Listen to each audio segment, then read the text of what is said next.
तर टीईटी पेपरफुटी प्रकरणामध्ये 4 आरोपींना न्यायालयीन कोठडी देण्यात आली आहे। 4 आरोपींना 18 जुलैपर्यंत न्यायालयीन कोठडी देण्यात आलेली आहे। तर टीईटी पेपरफुटी प्रकरणामध्ये 4 आरोपींना 18 जुलैपर्यंत न्यायालयीन कोठडी देण्यात आलेली आहे। टीईटी पेपरफुटी प्रकरण हे राज्यभरामध्ये प्रकरण गाजलेलं होतं। 4 आरोपींना यात अटक करण्यात आलेली होती आणि आता त्यांना 18 जुलैपर्यंत न्यायालयीन कोठडी देण्यात आली।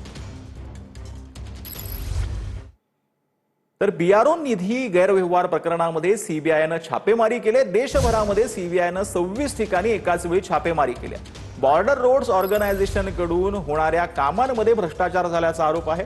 छापेमारीमध्ये महत्त्वाची कागदपत्र आणि डिजिटल पुरावे जप्त करण्यात आले। जम्मू काश्मीर, लडाख, दिल्ली, हरियाणा, उत्तराखंड, उत्तर प्रदेश, बिहार, महाराष्ट्र, आसाम, अरुणाचल प्रदेश आणि नागालँडमध्ये कारवाई करण्यात आली।